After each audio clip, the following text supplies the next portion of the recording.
Mr. Chairman, I've got an amendment to desk. Clerk will report. Amendment offered by Mr. Nunnelee. Page 101, beginning on line 11, strike under the Federal Employees Health Benefits Program.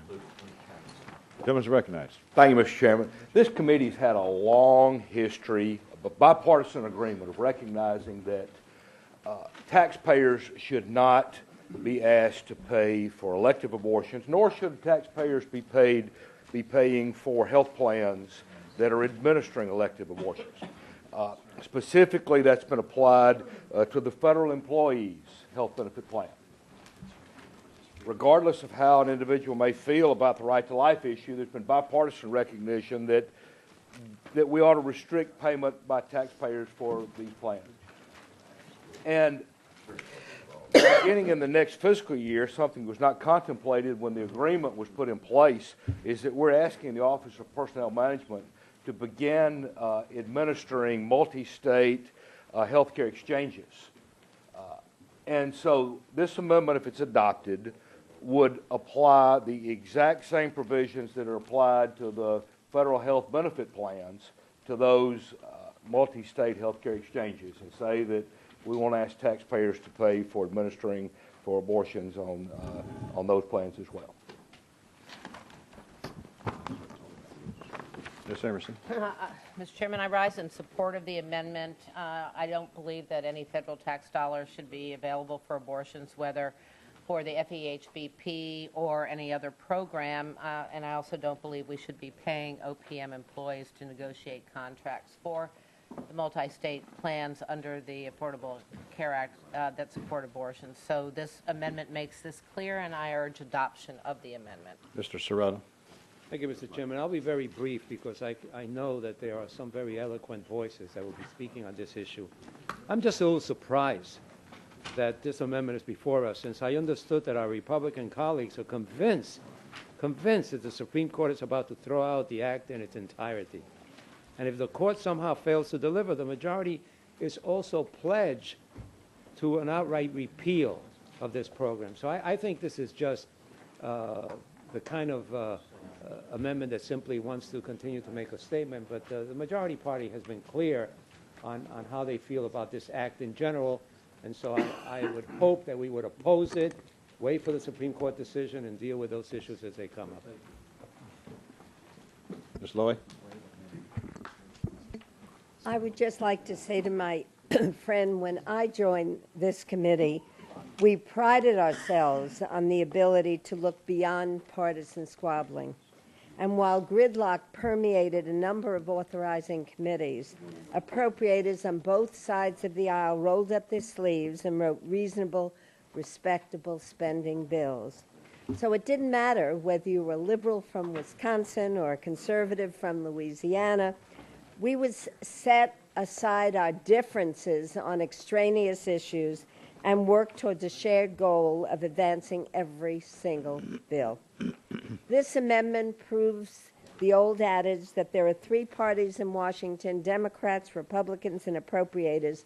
Unfortunately, even with the close cooperation between the chair and the ranking member, this adage no longer applies. Instead of making a serious effort to responsibly govern, the majority party would use this committee as a platform to continue its war on women's health. Long-standing law already prohibits federal funds from being used to pay for abortion services. I want to repeat that again. Long-standing federal law already prohibits federal funds from being used to pay for abortion services, and the Affordable Care Act went even further by preventing women from purchasing standard insurance coverage and exchanges with one check, and requiring that one of the multi-state plans not offer coverage for abortion services. But apparently these provisions, which were written by anti-choice legislators, are inadequate for the extremists who are hell-bent on denying safe and legal health services to women, even through private insurance plans. So, my colleagues on both sides of the aisle, It's time that we reject mean-spirited riders that have no place in legitimate spending bills. Republicans, unfortunately, have gone out of their way to attack women's health in the state and foreign operations, CJS, Homeland Security, and now the financial services bill. This trend of advancing ultra-conservative ideology rather than being a responsible steward of taxpayer dollars must end. Vote against this amendment. Let's get back to making an honest effort to writing the best possible bills. Let's not let these extraneous riders be attached to every single bill that we're taking out of this committee and really destroying the bipartisan work that is being done, the cooperation that exists between the majority and the minority. I yield back. Mr. Graves. Thank you, Ms. Chairman. And I just want to reflect back on the gentlelady's comment. She referred to this as a mean-spirited amendment, and I would say it's the furthest from that. I mean, Mr. Nunnelee is clearly not a mean-spirited person, nor the intent of this amendment.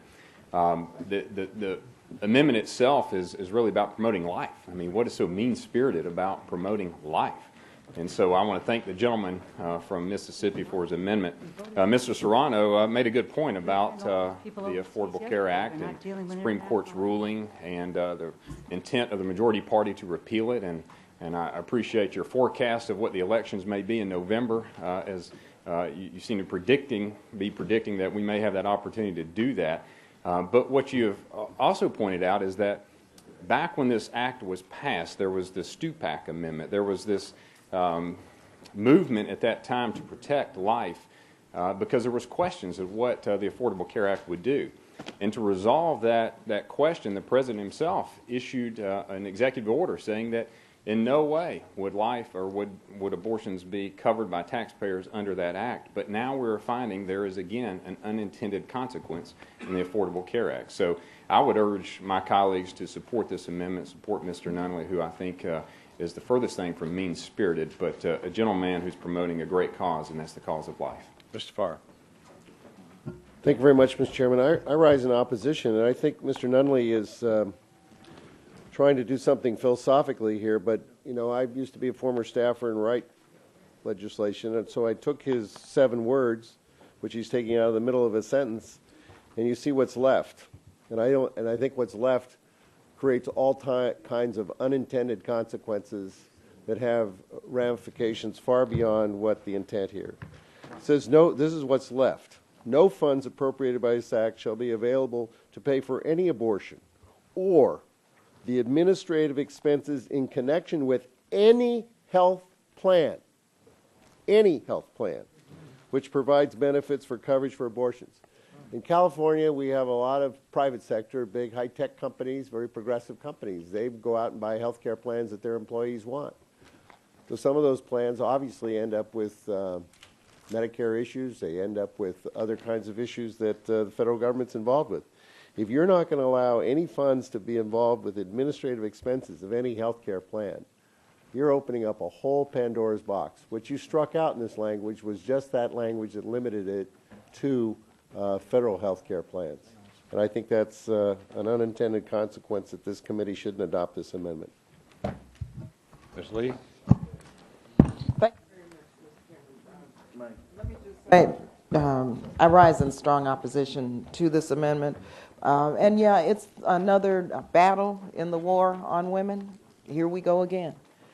This amendment will stand between American women and their doctors. It would turn back the clock on the decades of progress that women have made in America. Under the Affordable Care Act, the multi-state exchanges they're required to offer a choice, at least one plan with abortion coverage offered and at least one without. ACA was written to give every American a choice. This amendment would strip Americans of their freedom to choose their own private health care plan. It would restrict health care companies from offering their choice of options. It makes no sense. It's also authorizing, once again, a political point of view in an appropriations bill, and it should be defeated. Mr. Aderholt. Thank you, Mr. Chairman. I want to stand up and strongly support, in support of Mr. Nunnee's amendment. As he has pointed out, the amendment simply applies the current prohibition on taxpayer funding for abortion and the Federal Employees Health Benefit Program to all of the health insurance plans of OPM that they administered. I know Mr. Nunnelee, I've didn't know it before he was elected to Congress, but he is not mean-spirited. And for anyone who sees this as a mean-spirited amendment, I think really doesn't understand where those of us who support that come from. We wholeheartedly, support life, and certainly that it has been a long-standing tradition, as Mr. Nunnelee had mentioned, to use taxpayer funding for abortion. And so I would ask my colleagues on both sides of the aisle, and I think that this is an amendment that Democrats and Republicans can both support because of the issue at hand. So, With Chairman Yield, yes. in regard to Mr. Farr's talk a moment ago, Section 613, which is what this amendment applies to, I'm going to read to you. It's very brief. The full context. Quote, no funds appropriated by this act shall be available to pay for an abortion or the administrative expenses in connection with any health plan which provides any benefits or coverage for abortions. I've left out the words that the amendment would strike, but it's altogether only about abortion, nothing more. That's the complete, I yield back. That's the complete language of Section 613. Mr. Rothman.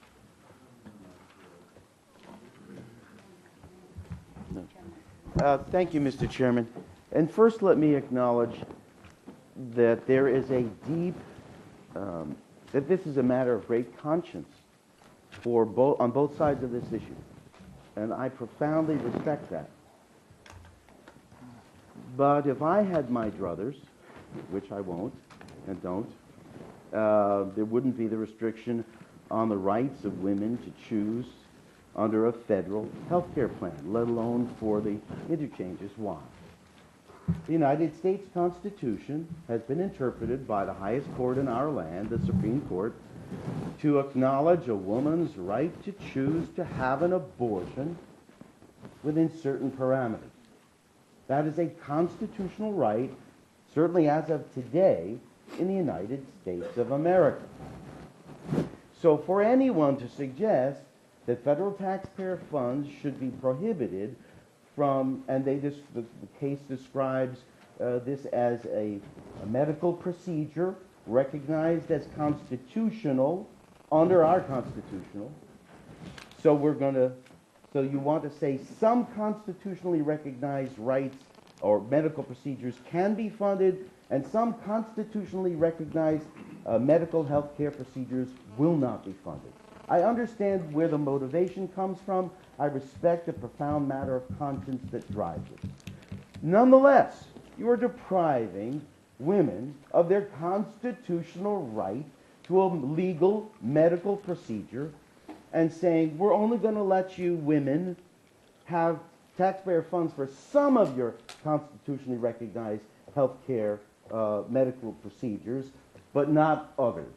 I don't think that that is consistent with one's desire to support the meaning of the Constitution or uphold constitutional rights in general. And you can scour your own conscience and your own priorities for what policies are important to you as recognized under the Constitution, whether it be the Second Amendment or whatever provision, to have the Congress then say, yes, it is required or permitted under the Constitution, but we're not going to allow this one to be funded because of our personal belief.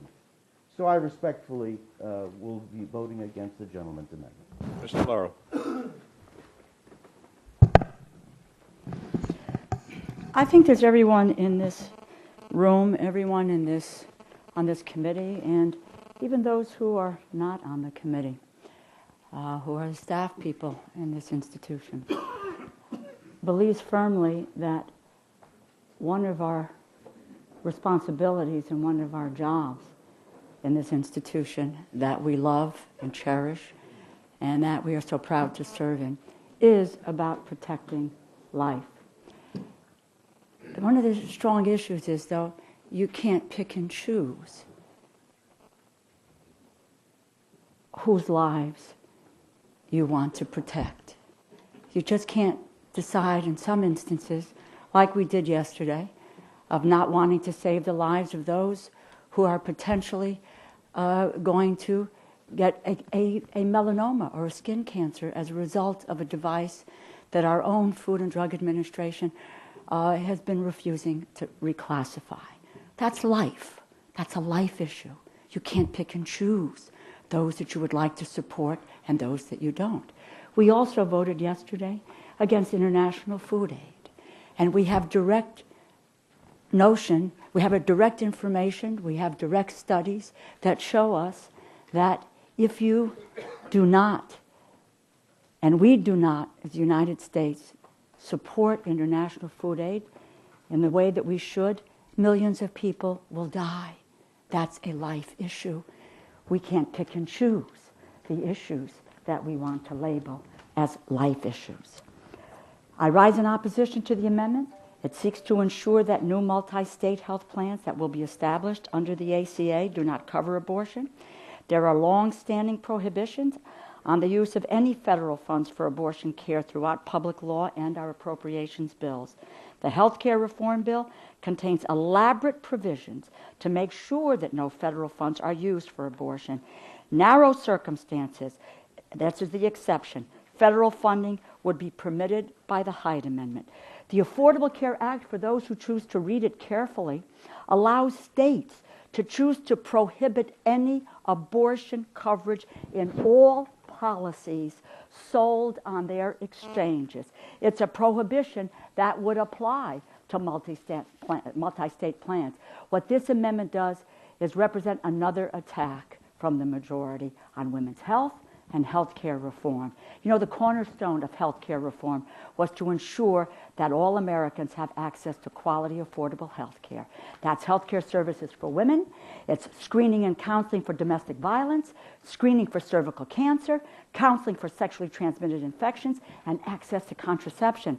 The majority has shown time and again that its top priority is to please be done with health care, eliminate these services for women, and attack a woman's right to make their own health care decisions, rather than continuing to pursue an ideological agenda. It's not about being mean-spirited.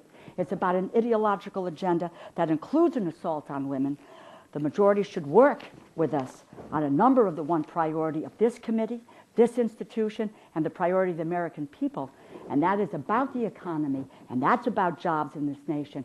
And let us begin here to trust women, to value women, and to respect the decisions that they make for themselves and their families. I urge my colleagues to reject this amendment.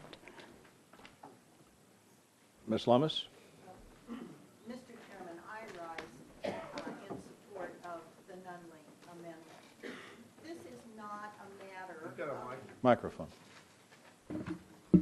To suggest that this is a matter of women's health care and access to health care for women is a complete misdirection of the amendment before us. This is not about women's health care. This is about whether federal funds will be required to pay for constitutional rights.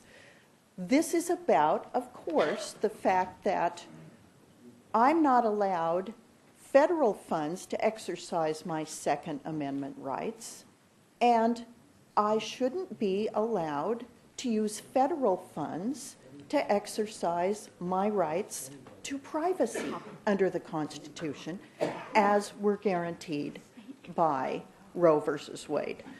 I believe that this misstatement to try to characterize this issue as a women's health issue is a complete abrogation of our responsibilities to protect taxpayer funds. This amendment is focused only on taxpayer funds. It is to clarify a potential loophole in the new health care law, which requires the Office of Personnel Management to establish and administer at least 2 multi-state plans that will be offered in each state. This is an important clarification. Gentlewoman yield for question. I will yield, Mr. Chairman. Thank the gentlelady. Under the Second Amendment, I believe that individuals have a right to bear arms. I think most Americans feel that way. And so people are allowed to buy guns and rifles and automatic weapons and ammunition, etc. Mr. Chairman. The Nunnelee Amendment says there shall be no funds for abortion. So we do recognize the constitutional right you were referring to and allow taxpayer funds to be used in licensing and inspections and facilitating the purchase of guns, but the Nunnelee Amendment would allow no abortions at all. I yield back. And, Mr. Chairman, thank you for yielding back. My argument is that we're talking about the use of federal funds. We're not prohibiting the exercise of someone's right to privacy under the Constitution. We're prohibiting their use of federal funds to exercise that right. Would the gentlewoman yield for a moment? I will yield. I just would like to clarify, because we've had this debate over and over again. The Hyde Amendment stands. No federal funds can be used for abortion. And during the debate, many of us were very involved in that debate, and therefore you must write 2 checks. If you want to pay personally for an insurance plan that covers things that you may not approve of, you have to write a second check.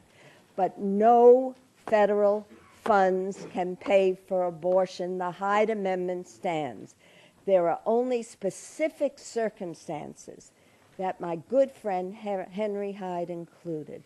No federal funds can be paid for abortion under the Affordable Care Act, and that's why we mandated 2 checks, so you can pay for a plan that will not cover it, and other people with a second check may pay for a plan that will cover a voluntary procedure. So be assured, the Affordable Care Act will not provide funding for abortion.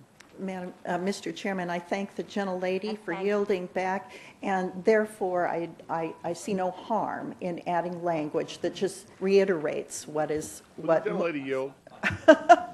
You know, Mr. Chairman, I will just. I'm out of time. Time of the gentlelady has expired. Mr. Chairman. Mr. Diggs. Briefly. Now, I got this wrong, but under the Second Amendment, a well-regulated militia being necessary to the security of a free state, the right of the people to keep and bear arms shall not be infringed. Now, we pay for the militia. Our defense subcommittee spends hundreds of millions of dollars on the militia. So to say that Second Amendment doesn't have federal payment requirements, I think, is a misunderstanding of the Second Amendment. I yield back. Mr. Farr. Somebody will yield. I've already spoken. Mr. Chairman. Mr. Oliver. Mr. Chairman, I yield time to the gentleman from California, Mr. Farr. Thank you very much. I just want to clarify that, we're drafting legislation, right? This is statutory law.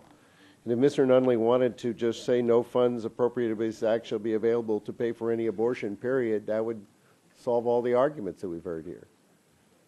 But the way he leaves it, it says, or administrative expenses in connection with any health plan, which provides any benefits or coverage for abortion. So that means that if you buy a health care plan and it happens to cover those expenses, you may not have a private plan, you can't use any funds to administer that plan anywhere in our system. I think this goes far beyond just paying for abortions. This eliminates the ability for any health care plan in America to be administered if it has any benefits or coverage for abortions, regardless of whether it pays for the abortions or not. There being no further discussion, the gentleman's recognized for 1 minute to close. Thank you, Mr. Chairman. The issue's been raised that maybe even within the next 10 days, Obamacare may be repealed. Maybe future Congress will repeal it. I hope that happens, but it's the law of the land today. And this bill is in front of this committee today, and so I think it's appropriate to deal with this subject at this time. Now, I understand I'm new to this committee. And I've been told this committee has a long history of bipartisan cooperation. Yet in the next sentence, I'm labeled as being an extremist, mean-spirited, and not a responsible steward of taxpayer dollars. Well, there's a lot that can be said about this amendment, but it can be summed up in one sentence. This amendment simply says that we will not allow dollars taken by force from the paychecks of hard-working taxpayers and have those dollars be used to fund administrative expenses for plans that pay for abortions. So I urge a yes vote. On the Nunnelee amendment, all in favor say aye. Aye. All opposed say no. No. The ayes seem to have it. The ayes have it. Record The amendment vote. is agreed to. Sufficient number, the clerk will call. Mr. Adderholt.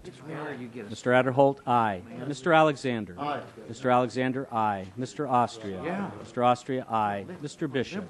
Mr. Bishop, no. Mr. Bonner. Aye. Mr. Bonner, aye. Mr. Calvert. Mr. Calvert, aye. Mr. Carter. Mr. Carter, aye. Mr. Cole. Aye.